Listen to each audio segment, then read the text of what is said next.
ok? Bom, eu acho que eu me prolonguei um pouco aqui, mas vamos para o nosso tempo de mensagem. Eu quero que você abra a sua Bíblia para Filipenses capítulo 1. Filipenses capítulo 1. Enquanto você vai abrindo, eu quero lembrá-los de uma história de um missionário que tem mas um dos missionários que mais me cativou na sua história de vida, no seu propósito de vida de pregar Jesus. O nome dele é Jim Elliot. Eu não sei se você já ouviu acerca da história desse missionário. Alguns acham que ele foi um missionário imprudente por ter feito o que fez, e nós já vamos escutar o que ele fez. Mas outros consideram ele como um grande missionário das últimas décadas.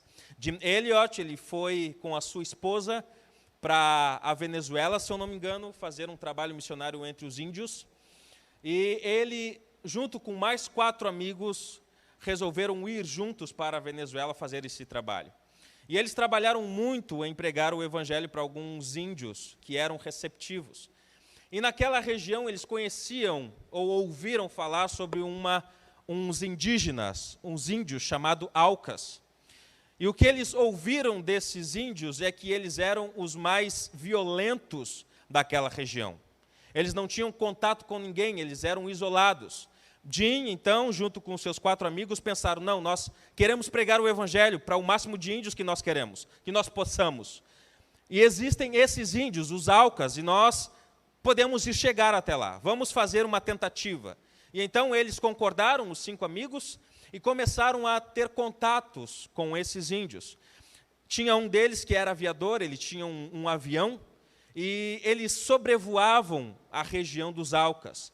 E em dado momento eles começaram a jogar presentes em uma sacola, uma cesta com um avião ainda planando, jogavam os presentes.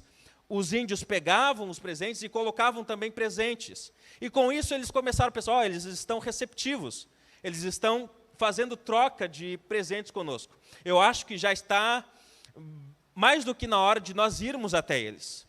E então eles deixaram as suas esposas no acampamento deles e eles migraram para uma praia perto dos Aucas. Numa tarde, o aviador ele começou a fazer um voo, sobrevoar a área dos Aucas, para ver se estava tudo bem, para que eles pudessem ir lá. E ele viu uma comitiva dos índios, de mais de 30 índios, se direcionando até a praia onde eles estavam. Eles não sabiam que naquela tarde eles morreriam. Os índios chegaram até a praia, onde estavam os 5 missionários, e com as suas lanças e flechas assassinaram os 5 missionários. As suas esposas, ao ouvirem que os seus esposos haviam sido assassinados, o que seria mais natural delas era voltar, era deixar tudo e voltar para casa. Mas foi totalmente diferente o que elas fizeram. Elas pegaram a missão para si e foram até a aldeia dos Aucas. E elas conseguiram falar de Jesus para aqueles índios, de maneira que toda a aldeia se converteu, inclusive o assassino do seu marido. E quando o assassino, o índio que matou o marido dela, da esposa do Jim, ela deu a sua filha para ser batizada pelo assassino do seu esposo. Uma história para mim fabulosa acerca de pregação do evangelho, acerca de cumprir a missão, acerca de ter como propósito de vida o avanço do reino, independente das circunstâncias, independente das consequências. Aqueles homens deram a sua vida em prol da causa de Cristo. Aqueles homens deram a sua vida porque sabiam que valia a pena sofrer o dano em prol da anunciação de Jesus Cristo. O texto que nós vamos ler hoje, que vamos trabalhar no tempo que ainda nos resta, nos mostra esse mesmo comprometimento do apóstolo Paulo. Paulo tinha como propósito de vida Jesus Cristo. Se ele continuasse vivo, ele continuaria pregando Jesus. Se ele fosse morto, amém, ele iria estar na presença do seu amado Salvador. O texto que nós vamos ler nos mostra a progressão do evangelho, independente das circunstâncias, independente da situação daqueles que estão comprometidos em pregar o Evangelho. Leia comigo a partir do versículo 12 do capítulo 1 de Filipenses, que diz assim: quero ainda, irmãos, que saibam que as coisas que me aconteceram têm contribuído para o progresso do Evangelho, de maneira que toda a guarda pretoriana e todos os demais sabem que estou preso por causa de Cristo. E os irmãos, em sua maioria, estimulados no Senhor por minhas algemas, ousam falar a palavra com mais coragem. É verdade que alguns proclamam Cristo por inveja e rivalidade, mas outros o fazem de boa vontade. Estes o fazem por amor, sabendo que estou incumbido da defesa do Evangelho. Aqueles, porém, pregam Cristo por interesse pessoal, não por forma sincera, pensando que assim podem aumentar o meu sofrimento na prisão. Mas que importa? Que importa? Uma vez que, de uma forma ou de outra, Cristo está sendo pregado, seja com fingimento, seja com sinceridade, também com isso me alegro, sim, sempre me alegrarei. Porque estou certo de que pela súplica de vocês, e com a ajuda do Espírito de Cristo Jesus, isso me resultará em minha libertação. Minha ardente expectativa e esperança é que em nada serei envergonhado, mas que, com toda ousadia, como sempre, também agora Cristo será engrandecido no meu corpo, quer pela vida, quer pela morte. Porque para mim viver é Cristo e o morrer é lucro. Entretanto, se eu continuar vivendo, poderei ainda fazer algum trabalho frutífero. Assim não sei o que devo escolher. Estou cercado pelos dois lados, tendo desejo de partir e estar com Cristo, o que é incomparavelmente melhor. Mas, por causa de vocês, é mais necessário que eu continue a viver. E convencido disto, estou certo de que ficarei e permanecerei com todos vocês, para que progridam e tenham alegria na fé. Deste modo, vocês terão mais motivo para se gloriarem em Cristo Jesus por minha causa, pela minha presença de novo no meio de vocês. Obrigado, Pai eterno, pela Tua palavra. Obrigado por nos dar a oportunidade, mais uma noite, de ouvirmos a Tua voz. Pedimos que o Senhor nos ajude. Peço ajuda para os meus irmãos, que eles entendam de maneira clara e inteligível aquilo que eu vou explicar. Ajude a mim também, na minha limitação, que o Teu Espírito Santo me auxilie, me esconda atrás da cruz, atrás de Jesus, e que Ele seja reconhecido por todos nós como nosso Senhor e Salvador. Pedimos isso no precioso nome dEle. Amém. Filipenses é uma carta de prisão, como a maioria sabem.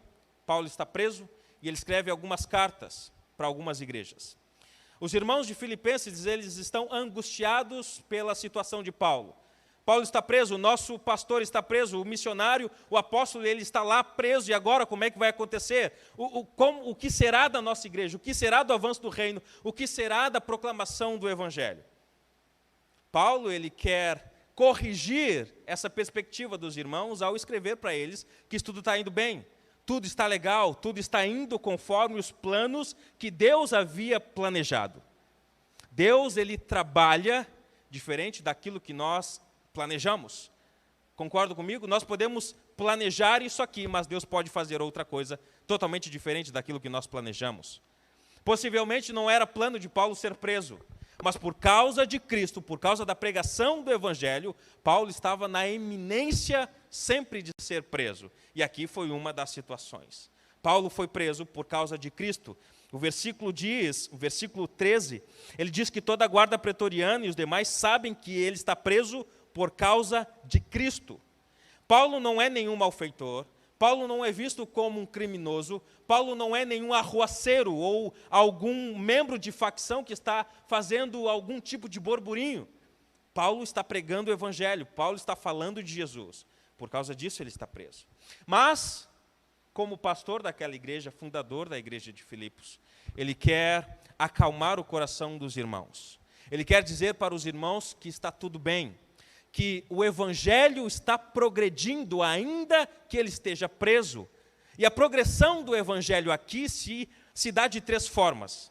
O interessante é que se dá de três formas. Paulo diz que os guardas estão sabendo do Evangelho. Paulo diz que os irmãos, alguns irmãos, a maioria dos irmãos, estão encorajados e continuam pregando com mais coragem.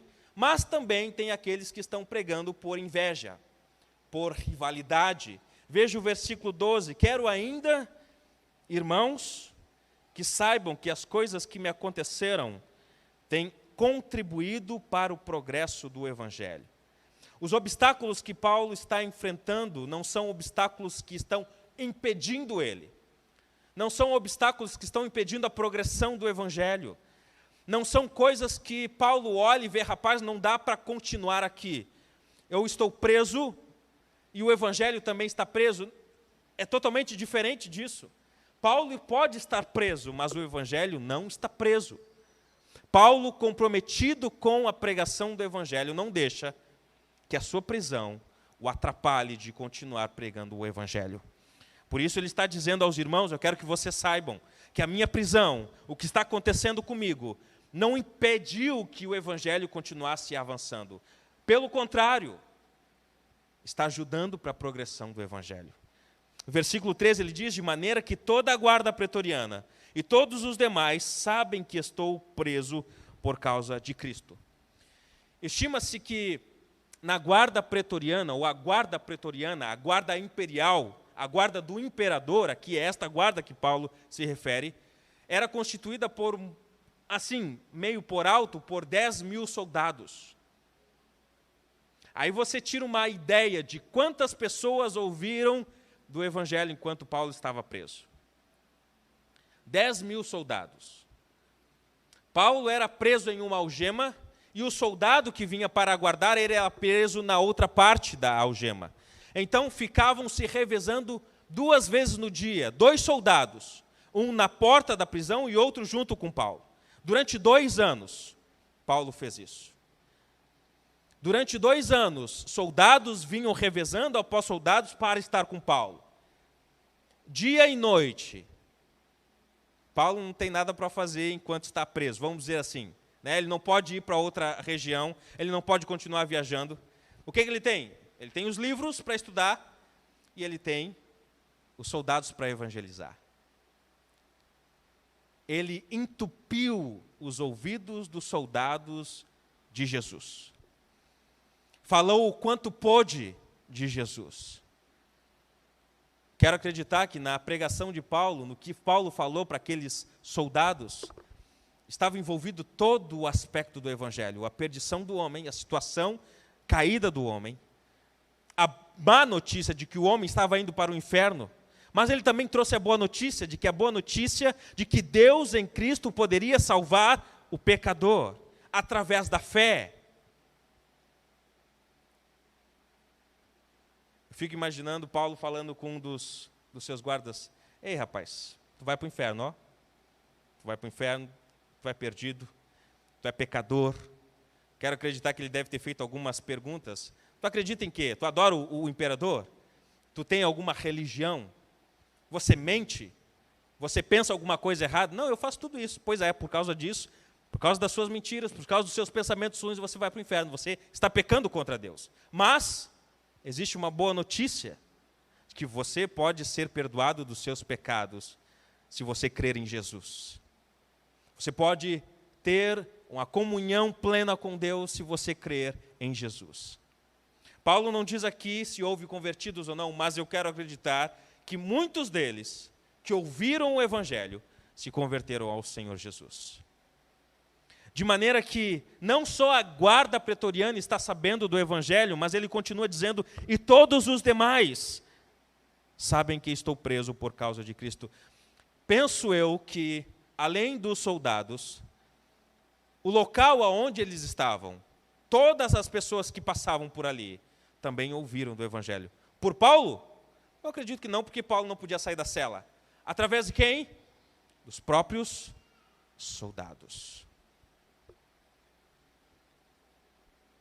O Evangelho está progredindo independentemente das questões, dos obstáculos que estão aparecendo diante de Paulo. Essa é a primeira fase, vamos dizer assim, o primeiro aspecto da progressão do Evangelho, a partir da pregação de Paulo, a guarda pretoriana. Mas também, no versículo 14, a progressão do Evangelho parte também de irmãos que são encorajados pela situação de Paulo. Veja versículo 14. E os irmãos, em sua maioria, ousam falar a palavra com mais coragem. Versículo 16, pula para o versículo 16. Essa maioria, esses irmãos que estão sendo encorajados por Paulo, esses o fazem por amor, sabendo que estou incumbido da defesa do Evangelho. Os irmãos, ao olharem para Paulo, e aqui a maioria dos irmãos, não são todos, eles olham para a situação de Paulo, eles olham para o que está acontecendo com Paulo, e eles tomam para si a mesma missão de Paulo. Rapaz, Paulo está preso. E agora? Quem é que vai continuar? Não, vamos nós continuar. Paulo está preso por causa de Jesus. Vamos pregar Jesus. Vamos fazer aquilo que ele nos ensinou. Vamos continuar avançando. Assim como os soldados avançam, progridem, independente das circunstâncias. Os irmãos aqui estão, vamos dizer assim, estão sendo incentivados, estão sendo impulsionados pelo exemplo de Paulo. É como se as cadeias de Paulo fossem como combustível, e esse combustível está indo direto para o motor daqueles irmãos.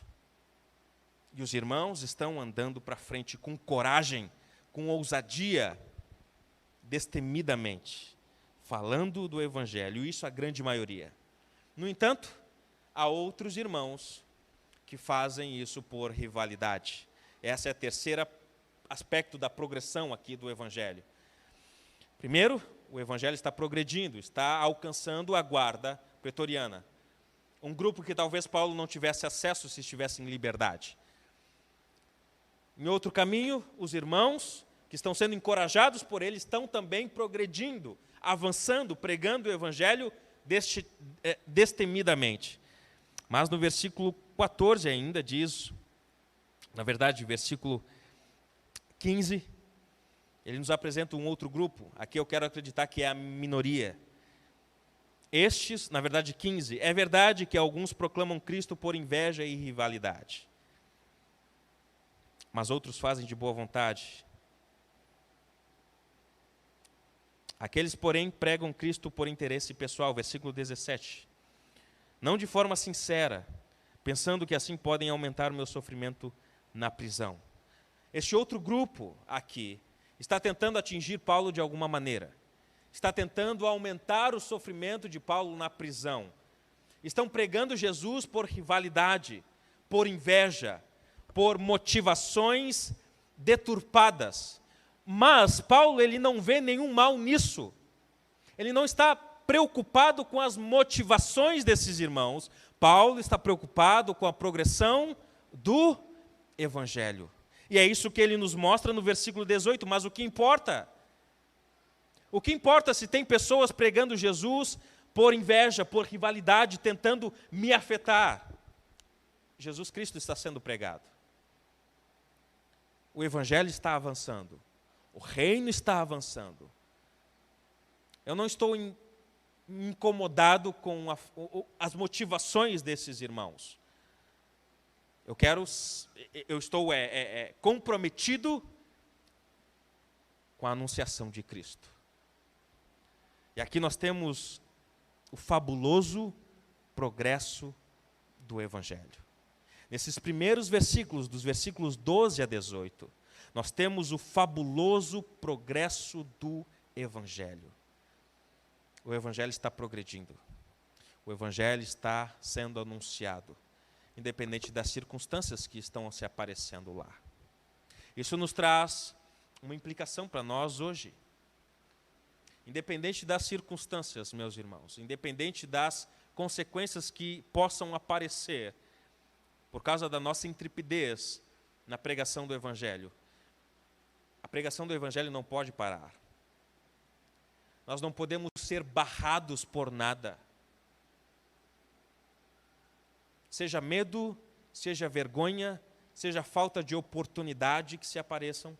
Todos esses são obstáculos que podem ser transportados, podem ser transladados. Às vezes nós, incluindo eu e outros irmãos que estão na frente de batalha, às vezes, eles mesmos criam obstáculos. E acabam deixando com que esses obstáculos os impeçam de continuar avançando. Mas os obstáculos devem ser quebrados. Os obstáculos devem ser superados. Nós não podemos ficar parados. O Evangelho precisa ser pregado. Nós, como agentes do Evangelho, precisamos continuar progredindo.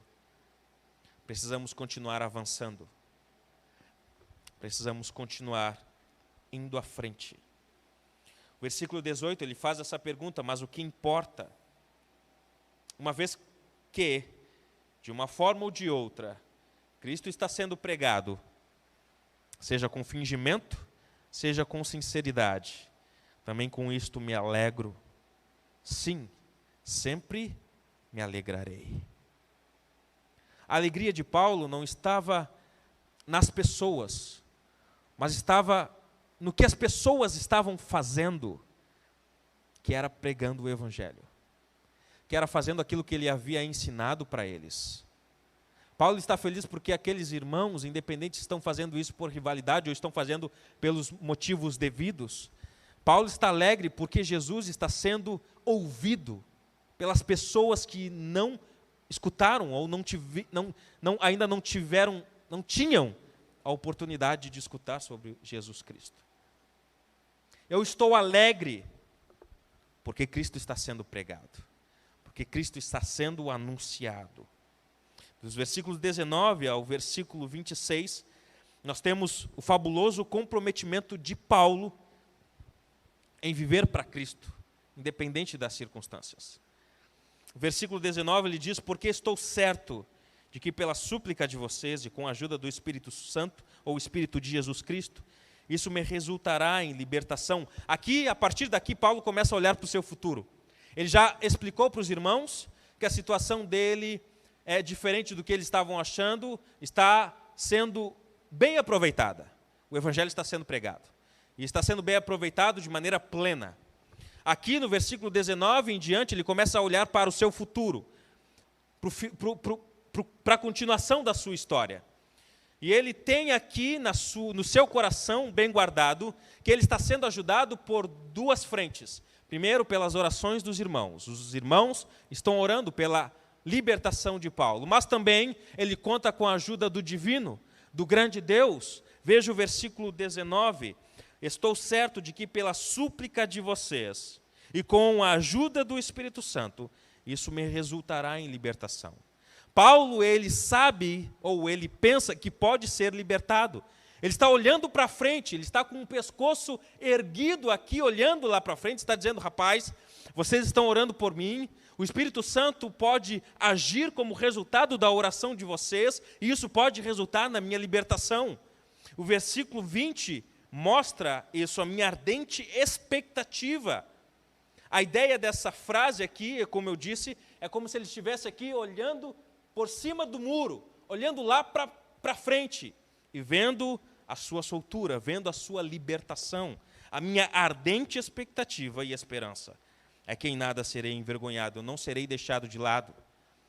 O grande Deus estará comigo assim como está comigo aqui.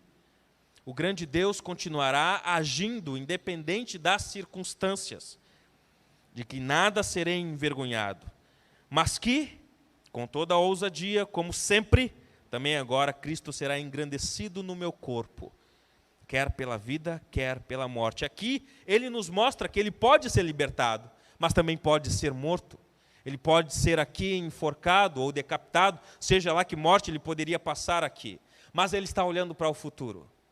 Ele está vislumbrando a sua libertação, mas ele também está vislumbrando a sua possível morte. E independente dessas situações, Cristo seria engrandecido em Paulo, como sempre.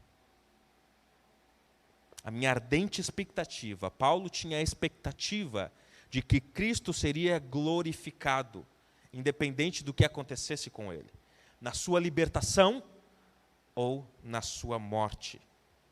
No versículo 22 ele diz, na verdade, o versículo 21, por que ele tem essa expectativa, ou essa ardente expectativa?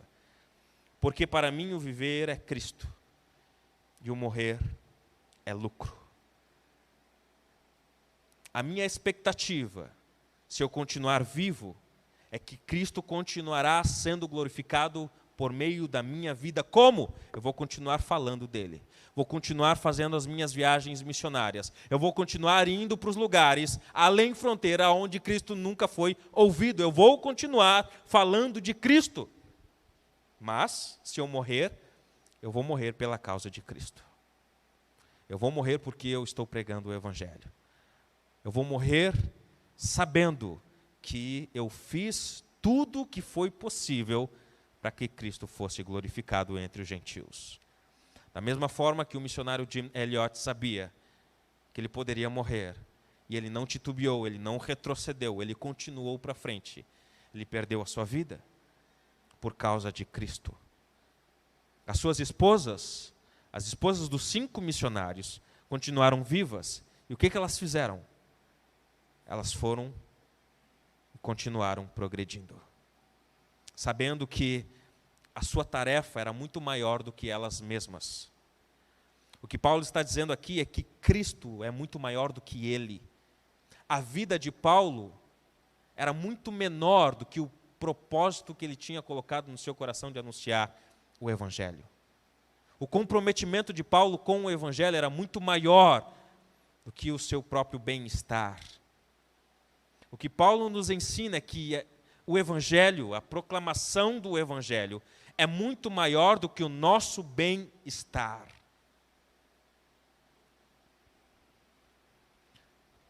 Paulo ele não está olhando para a sua comodidade. Paulo não está olhando para o seu bem-estar físico.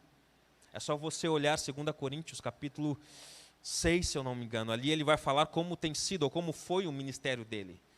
Paulo ele foi chicoteado, ele foi esbofeteado, ele foi apedrejado, ele sofreu naufrágios, foi deixado quase morto, mas nem por causa disso ele parou de pregar o Evangelho.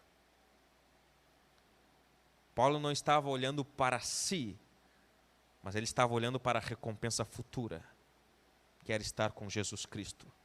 Quando ele diz aqui que o lucro dele seria estar com Cristo, ou estar com Cristo seria o seu lucro, ele está visando o seu relacionamento com Cristo, que seria muito mais profundo do que em vida. Ele estaria face a face com Cristo. Ele estaria face a face com aquele de quem ele falou por toda a sua vida. Ele iria receber a recompensa, ele iria conhecer, de fato, aquele a quem ele anunciou por boa parte da sua vida. O ganho que ele iria ter aqui ia ser muito mais, ou muito maior, do que ele poderia imaginar. E ele vai falar sobre isso ainda aqui. No versículo 22, ele se vê mais comprometido com as pessoas, com os irmãos de Filipos, do que o seu desejo pessoal.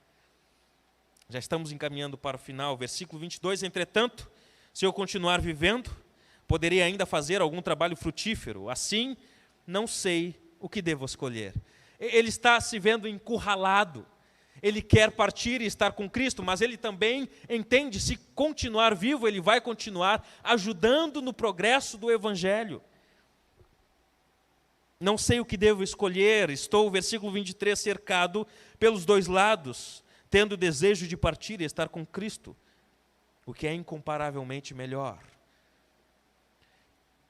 Esse deve ser o desejo daquele que é comprometido em anunciar o Evangelho. Esse deve ser o desejo e a expectativa daqueles que se comprometeram um dia de expandir, de colaborar, de anunciar o Evangelho. Isso deve estar bem cravado no coração daqueles que estão comprometidos com a causa de Jesus Cristo.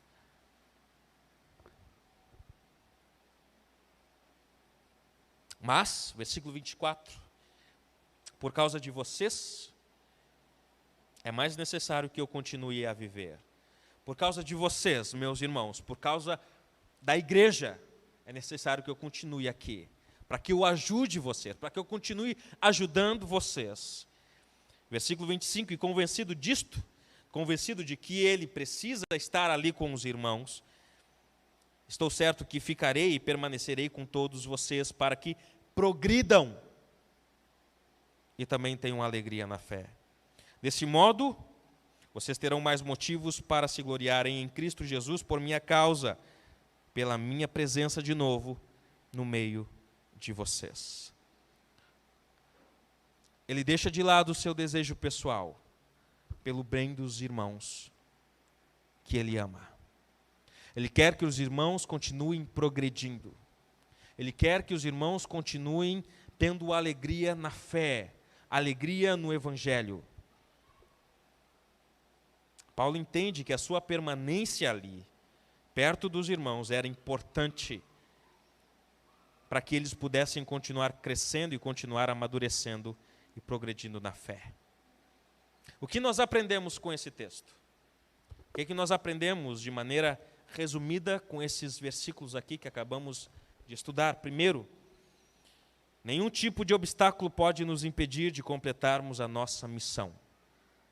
Ok? Nenhum obstáculo, nada pode ficar na frente da progressão do Evangelho. O nosso comprometimento com o Evangelho é mais forte do que qualquer obstáculo que se apresente diante de nós. Esteja onde você estiver, seja com quem for, seja a hora que for, fale de Jesus Cristo, fale da salvação que advém da cruz de Jesus. Há um livro, e eu quero sugerir ele para você, chamado Q3. É um livro que nos ajuda a encontrar um método melhor de anunciar o Evangelho. Q3 porque qualquer lugar, qualquer pessoa, a qualquer hora. Ele nos dá esse método muito simples, de que onde você esteja, com quem você estiver conversando, qualquer hora do dia, você pode falar de Jesus de maneira simples. É o que Paulo está fazendo aqui. Paulo está preso. Paulo está anunciando o Evangelho para os soldados a qualquer hora, quando havia o revezamento de soldados. Paulo está fazendo isso. Não deixemos com que os obstáculos nos impeçam de fazer isso. Número 2, nosso desejo de fazer Jesus conhecido deve contagiar os nossos irmãos, de maneira que eles se sintam encorajados pelo nosso testemunho. Os irmãos da igreja de Filipos a maioria dos irmãos estavam encorajados por Paulo. Eles olhavam para Paulo e queriam fazer, se sentiam encorajados em continuar falando da palavra. Que você seja um exemplo para outros irmãos para fazer isso. E aqui eu quero deixar uma pergunta para que você matute. Você tem sido exemplo para os seus irmãos de alguém que anuncia o Evangelho? De que transpõe os obstáculos? De que não está nem vendo as consequências da sua pregação? De maneira que os irmãos olham para você e dizem: rapaz, eu quero ser que nem um irmão aqui. Eu quero seguir os passos dele, eu quero fazer a mesma coisa que ele está fazendo. A pergunta é tanto para você quanto para mim. Será que eu estou sendo exemplo de alguém que prega o Evangelho, independente das circunstâncias e obstáculos? De maneira que os irmãos estão olhando para mim e dizem: rapaz, eu quero seguir o exemplo daquele irmão. Nós devemos desejar isso, ser exemplos para outros. Número 3, tenha como objetivo de vida engrandecer o Senhor Jesus, quer pela vida ou quer pela morte. Seu desejo deve ser glorificar a Cristo, independente das circunstâncias. E número 4, um dia todos nós vamos compartilhar de um relacionamento mais profundo com Cristo, depois que nós partirmos. Assim como Paulo desejava estar com Cristo, que era infinitamente melhor, nós também devemos ter esse mesmo desejo de compartilhar um relacionamento mais profundo com Cristo. Não termos medo de morrer. Não termos medo de partir e estar com Cristo. Esse sentimento foi um sentimento, pastor Bruno, que eu vi nos últimos tempos permeando o coração de muitos cristãos. Medo de morrer. Nós não temos o porquê temer a morte. A morte é só uma porta, uma passagem, é um passo para estarmos com Cristo. Paulo, diante da sua situação, ele não estava nem vendo. O foco da vida dele era glorificar a Cristo. Se ele continuasse vivendo, amém, eu vou continuar pregando Jesus. Se eu morrer, usar um termo militar aqui, Brasil, eu vou estar com Cristo. O que é infinitamente melhor. Esse deve ser o desejo do coração do cristão. Se continuar vivo, Cristo vai ou deve ser conhecido através de você. Mas se você morrer, amém, você vai cumprir ou você já estará com Cristo e a sua missão estará cumprida. Como um soldado, você não terá mais nenhum tipo de missão para cumprir. Você entrará no descanso eterno. Estará junto com o Senhor Jesus. Verá Ele face a face e regozijará para toda a eternidade. Que esse seja o nosso desejo. Que esse seja a nossa motivação sempre. Vamos orar. Obrigado, Pai eterno, pela Tua palavra. Obrigado pelo tempo que o Senhor nos deu aqui, nesta noite, de ouvirmos, aprendermos mais sobre Ti. E termos como propósito de vida, mais uma vez, reafirmar este propósito. De pregar a Tua verdade, pregar o Teu Evangelho que salva pessoas. Dizer para as pessoas que Deus em Cristo está salvando o pecador que crer na cruz de Jesus. Agradecemos por esse tempo, somos imensamente gratos por todas as bênçãos que recebemos de Ti nesta noite. Oramos em nome de Cristo e pelos méritos dele na cruz. Amém. Pastor Bruno.